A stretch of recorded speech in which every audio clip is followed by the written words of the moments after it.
Bapa di sorga, Allah yang kami sembah dalam nama Tuhan Yesus Kristus, kami mengucap syukur untuk hidup yang masih Tuhan anugerahkan pada kami. Satu bukti bahwa Tuhan yang kami sembah adalah Tuhan yang hidup, Tuhan yang selalu memelihara kami. Pimpin ibadah kami pada malam hari ini. Urapi kami semua yang di studio, maupun setiap jemaat dan sahabat RPK dimanapun berada. Pertolongan kita adalah dari Tuhan yang menjadikan langit dan bumi, dan keselamatan kita ke sorga adalah anugerah dari Tuhan Yesus Kristus yang telah rela berkorban mati di kayu salib menanggung hukuman dosa kami. Kepadamu Tuhan kami datang beribadah. Turunlah kiranya atas kami ya Tuhan kasih karunia dan damai sejahtera dari Allah Bapa, Tuhan Yesus Kristus, dari Roh Kudus, mengurapi, menguduskan, dan memberkati ibadat kami pada malam hari ini. Amin.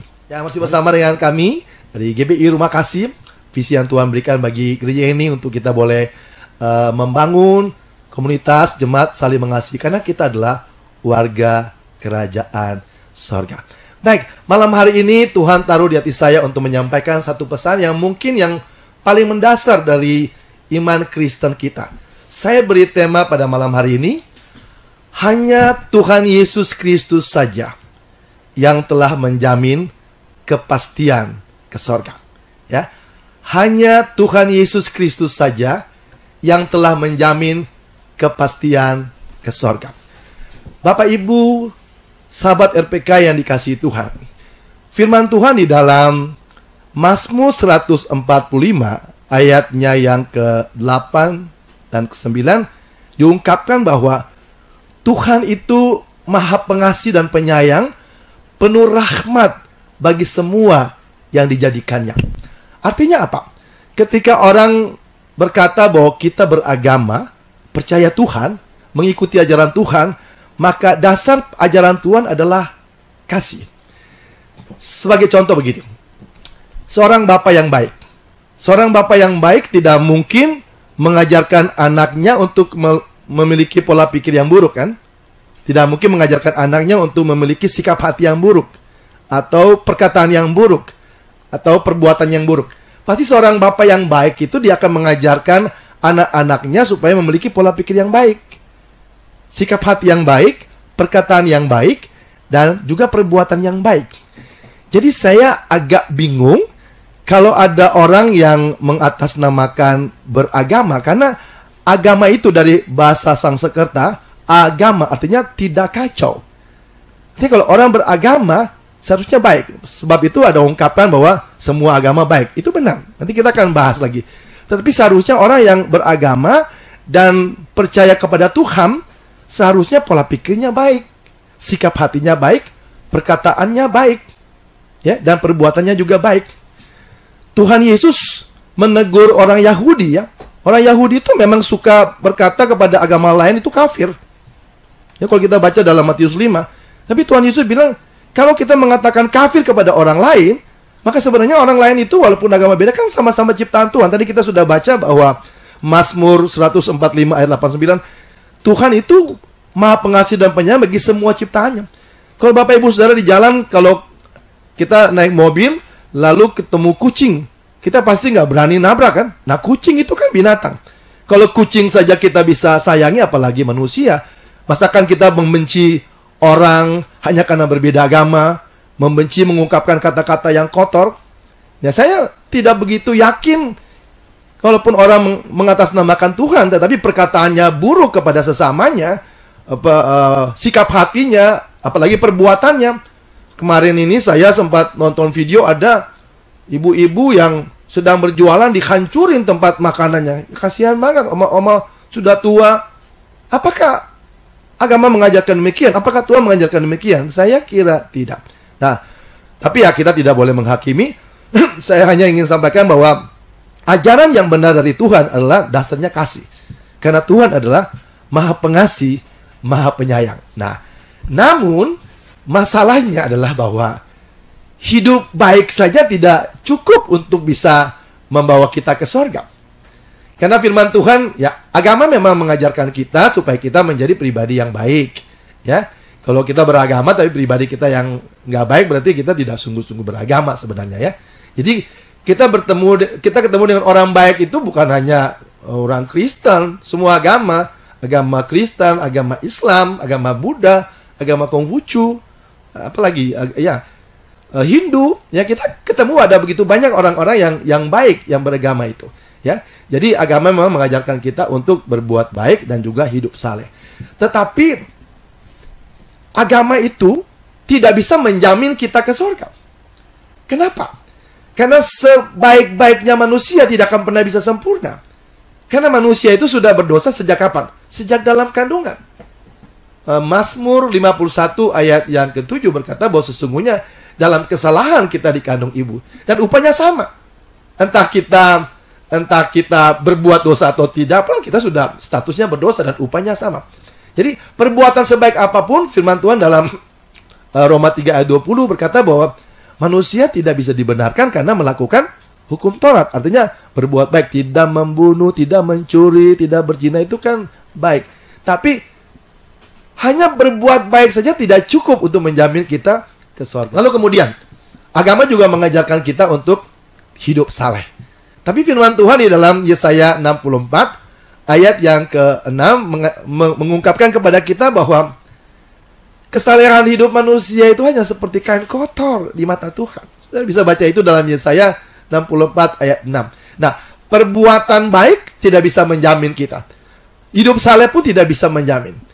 Orang Yahudi begitu bangga bahwa kalau mereka mempersembahkan kurban hewan. Kalau Bapak Ibu saudara baca dalam kitab Imamat, memang Tuhan suruh mereka untuk mempersembahkan kurban hewan yang tidak bercacat dan tidak bercela. Entah itu kambing, domba, lembu, ya. Jadi mereka begitu bangga kalau mereka mempersembahkan kurban hewan yang tidak bercacat itu, mereka berkenan kepada Tuhan.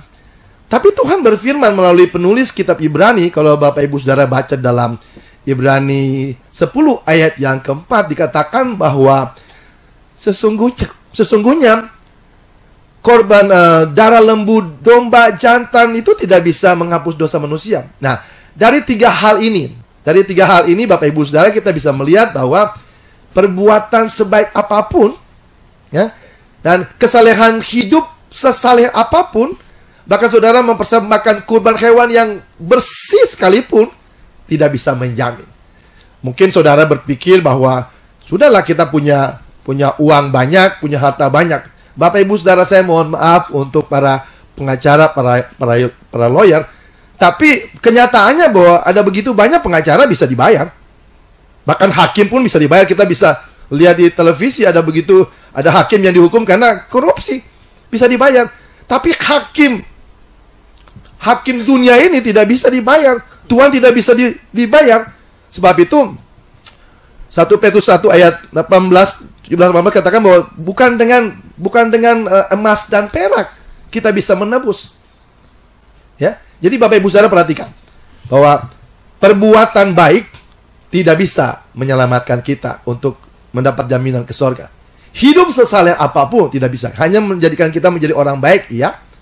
Kurban sebersih apapun tidak bisa menjamin. Bahkan saudara punya harta sebanyak apapun di dunia ini, tidak bisa menyogok Tuhan.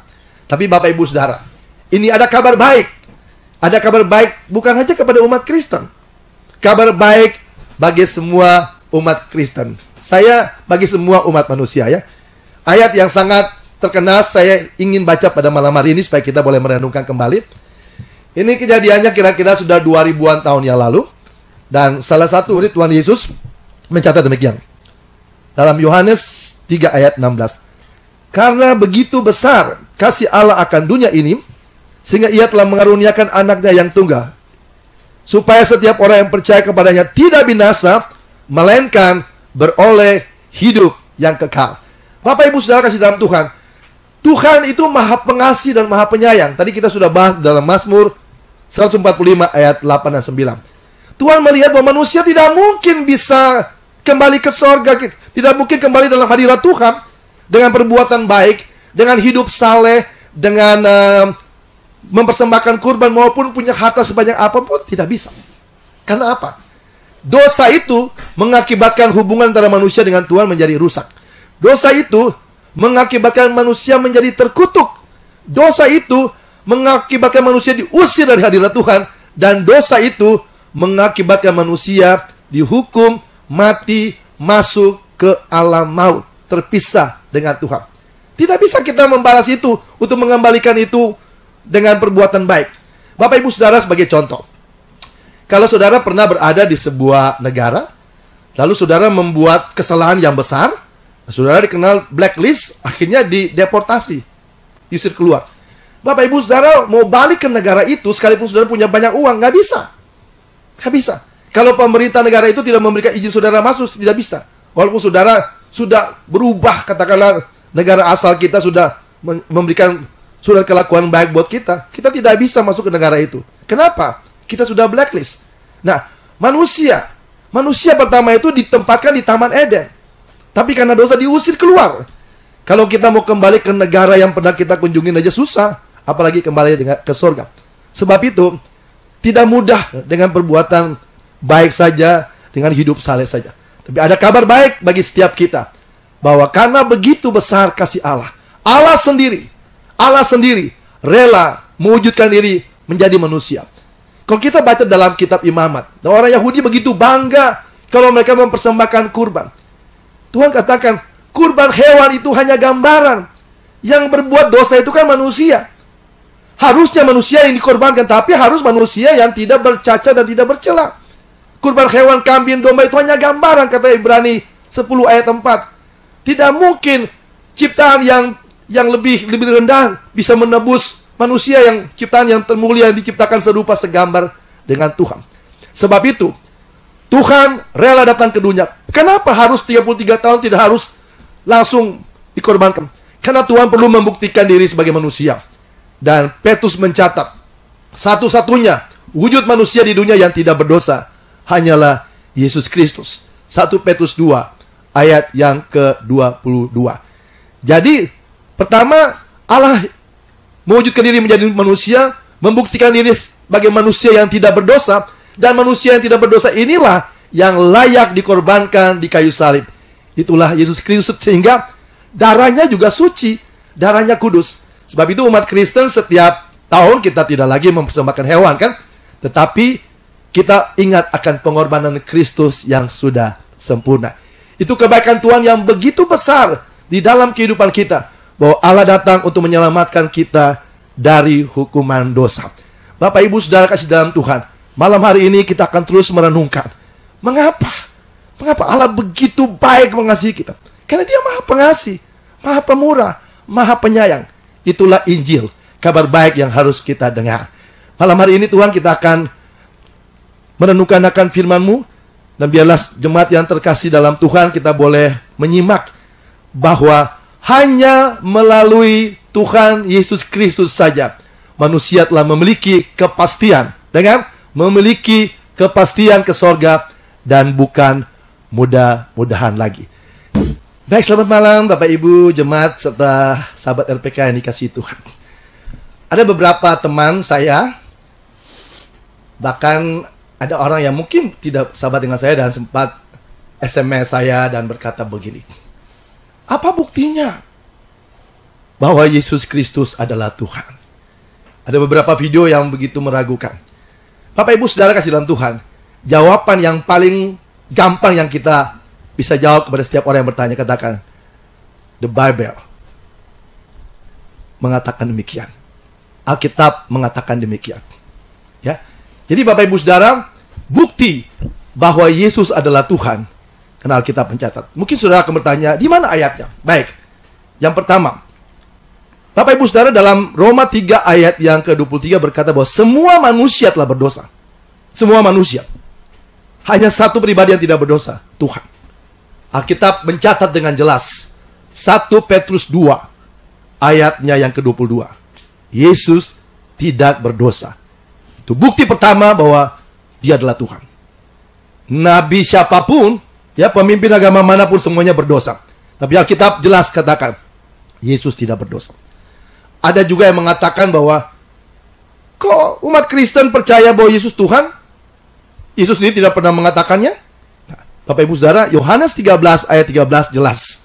Apa Yesus katakan kepada murid-murid? Engkau berkata bahwa aku guru dan Tuhan, dan perkataanmu itu benar karena memang aku guru dan Tuhan. Bukti. Alkitab adalah firman Tuhan dan kita percaya bahwa apa yang dikatakan Yesus itu firman Tuhan. Dan Yesus sendiri mengakui bahwa Yesus adalah Tuhan. Mungkin saudara akan bertanya lagi, di mana? Ada begitu banyak, tapi saya kutip beberapa ayat supaya kita membuktikan mengapa kita harus meyakini bahwa hanya Yesus Kristus yang dapat menjamin kepastian ke sorga. Karena dia Tuhan. Yang pertama karena dia tidak berdosa.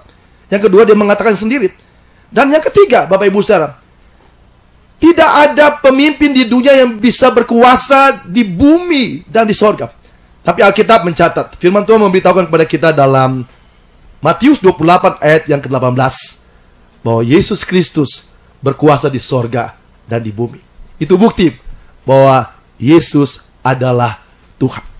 Nah, Bapak Ibu Saudara kasih dalam Tuhan, saya akan baca satu bagian firman Tuhan untuk kita semakin meneguhkan, dan saya berdoa supaya saudara yang sungguh-sungguh percaya Kristus jangan pernah ragu lagi. Jangan pernah ragu lagi untuk percaya bahwa Yesus Kristus adalah Tuhan yang sudah menjamin jalan yang pasti ke surga. Nah, di dalam Yohanes 14, saya mulai baca ayat yang ke-6. Ini satu bukti berikut bahwa dia adalah Tuhan. Tidak mungkin manusia bisa menjamin jalan ke surga. Hanya Tuhan. Karena Tuhanlah penguasa surga, dia berani menjamin. Dan Alkitab mencatat, Yesus berkata demikian. Di dalam Yohanes 14 ayat 6, kata Yesus kepadanya, Akulah jalan dan kebenaran dan hidup. Tidak ada seorang pun sampai datang kepada Bapa kalau tidak melalui aku. Sekiranya kamu mengenal aku, pasti kamu juga mengenal Bapakku. Sekarang ini kamu mengenal dia dan kamu telah melihat dia. Ada seorang murid bertanya, kata Filipus kepadanya, Tuhan, tunjukkanlah Bapa itu kepada kami, itu sudah cukup bagimu. Lalu apa yang dikatakan Yesus? Kata Yesus kepadanya, telah sekian lama aku bersama-sama dengan kamu Filipus, namun engkau tidak mengenal aku. Barang siapa telah melihat aku, ia telah melihat Bapa. Bagaimana engkau berkata, tunjukkanlah Bapa itu kepada kami? Jelas sekali bahwa ya Bapa itu ya Yesus, di dalam Yesus. Jadi Bapak Ibu Saudara, ini satu bukti bahwa mengapa kita harus punya keyakinan bahwa Tuhan Yesus Kristus telah menjamin jalan yang pasti ke surga. Saya ingin berikan dua contoh. Ingin berikan dua contoh kepada Bapak Ibu Saudara untuk kita boleh meyakinkan bahwa melalui Tuhan Yesus Kristus kita menemukan jalan yang pasti ke surga. Contoh pertama, kalau misalnya saya menggadai barang di katakanlah emas 100 gram begitu di Pegadaian, lalu berbulan-bulan bunga berbunga dan akhirnya saya tidak bisa bayar. Biasanya Pegadaian itu kalau kita tidak bisa bayar, akhirnya dilelang ya begitu kan, Bapak Ibu Saudara. Sekian lama saya tidak bisa bayar, lalu ada seorang teman dia datang ke Pegadaian lalu dia bayar. Dia menebus. Pertanyaan saya, walaupun saya tidak bisa bayar, tapi karena teman saya yang baik hati itu menebus, apakah barang itu tetap jadi milik Pegadaian? Pasti tidak. Ya, walaupun saya tidak bisa bayar, tapi teman saya sudah bayar, sebab itu barang itu saya punya hak untuk ambil. Nah, itu yang dilakukan Yesus. Kita ini punya hutang dosa terus, setiap hari berdosa terus, bertumpuk, berdosa terus, tidak bisa bayar hutang dosa kita. Tapi 1 Korintus 6 ayat 20, Yesus membayar hutang dosa kita lunas. Jadi Bapak Ibu Saudara, kita ini sebetulnya nenek moyang kita menggadaikan kita kepada iblis kan? Kita berada dalam kuasa iblis. Tetapi Kristus sudah membayar kita, menebus kita, dan kita tidak lagi berada dalam kuasa iblis. Kalau kita baca di dalam Roma 6, di situ kita bisa melihat bahwa kita bukan lagi menjadi budak dosa. Kita bukan lagi menjadi budak kuasa kegelapan. Tapi kita sudah menjadi budak kebenaran. Kita menjadi hamba Tuhan. Jadi, karena Kristus sudah membayar lunas hutang dosa kita. Jadi, itu satu contoh ya, supaya kita bisa memahami bahwa kenapa kita memiliki kepastian dan harus punya keberanian bahwa kita sudah ditebus dengan darah yang mahal oleh Tuhan Yesus. Yang kedua, contoh yang kedua misalnya begitu.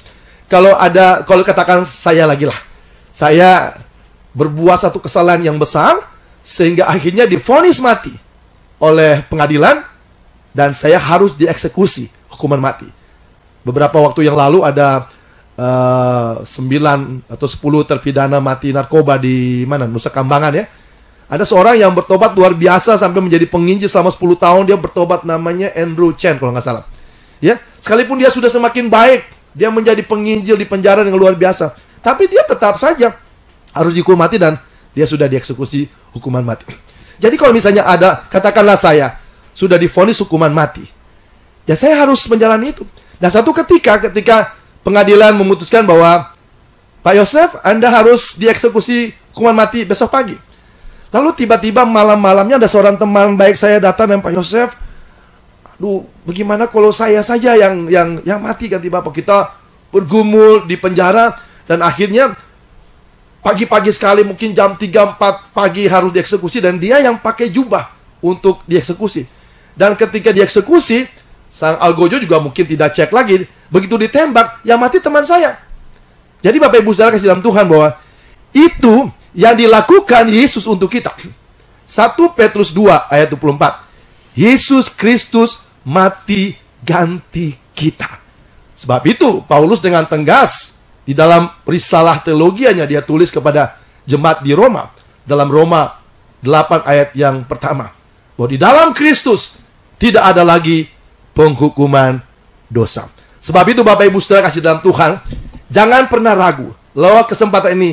Jangan pernah ragu percaya bahwa Kristus telah membayar hutang dosa kita lunas. Kristus telah mati di kayu salib menanggung hukuman dosa kita, ganti kita.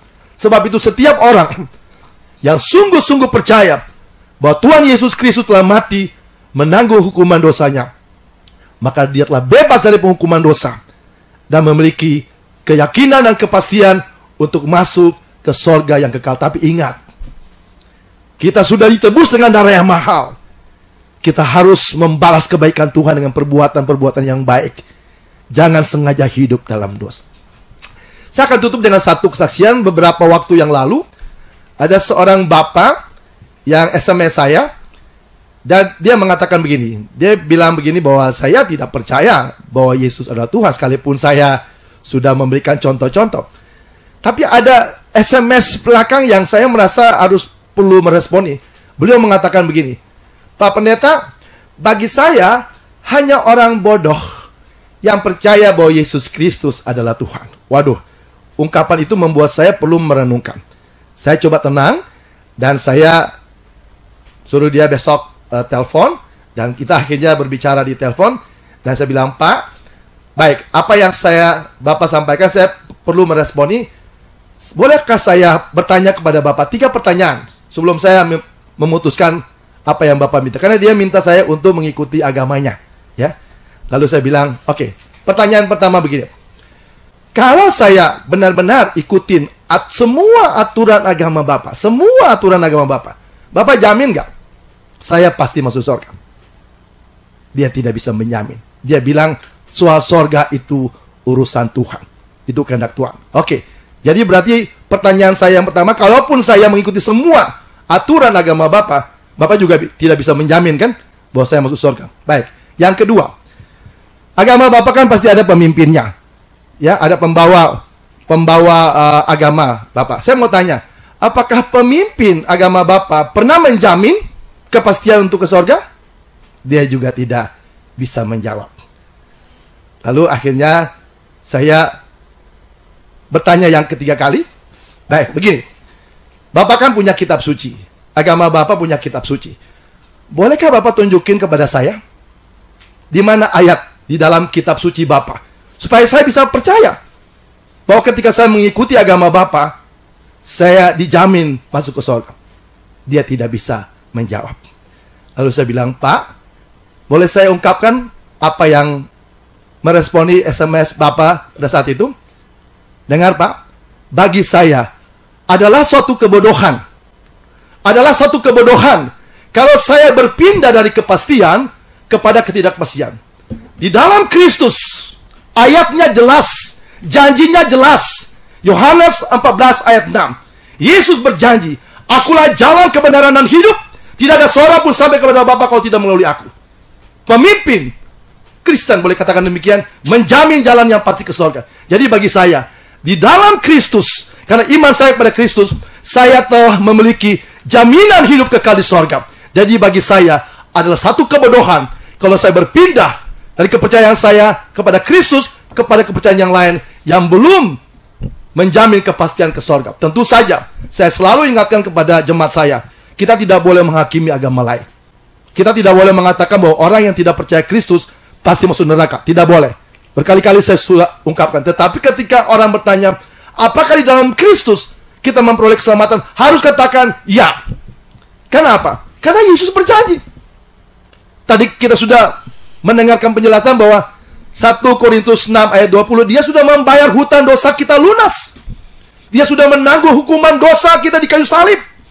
Dan dia berjanji, akulah jalan kebenaran dan hidup. Tidak ada seorang pun sampai kepada Bapa kalau tidak melalui aku. Sebab itu, lewat kesempatan ini saya ingin sampaikan kepada setiap umat Kristen, dimanapun engkau berada, jangan sekali-kali meninggalkan imanmu kepada Kristus. Di luar Kristus, tidak ada jaminan kepastian. Hanya dalam Tuhan Yesus Kristus, kita menemukan jalan yang pasti ke surga. Berpegang ini sampai akhir hidup kita. Ajarkan ini kepada anak-anak kita supaya kita tetap bisa mempertahankan iman kita dan sampai kita sama-sama bertemu di sorga yang kekal, berkumpul dengan Tuhan Yesus di sorga. Kiranya pesan firman Tuhan ini menguatkan kita. Dan ingat, jangan sekali-kali meninggalkan iman kita kepada Kristus. Karena di luar iman kepada Kristus tidak ada kepastian. Bersyukur kita boleh mengenal Kristus, boleh percaya. Di dalam nama Tuhan Yesus Kristus, kita memiliki jalan yang pasti ke surga. Tuhan memberkati Bapak Ibu Saudara dan kita semua. Haleluya, haleluya, haleluya. Amin. Nah, saat ini mari setiap jemaat Tuhan arahkan hati kepada Tuhan dan terimalah berkat Tuhan. Tuhan memberkati kami dan melindungi kami. Tuhan menyinari kami dengan wajah-Mu dan memberikan kepada kami kasih karunia. Tuhan menghadapkan wajah-Mu kepada kami dan memberikan kepada kami damai sejahtera. Berkat dari Allah Bapa, anugerah dari Tuhan Yesus Kristus serta kekuatan penghiburan dalam persekutuan dengan Roh Kudus menyertai dan memberkati kami saat ini sampai selama-lamanya. Amin.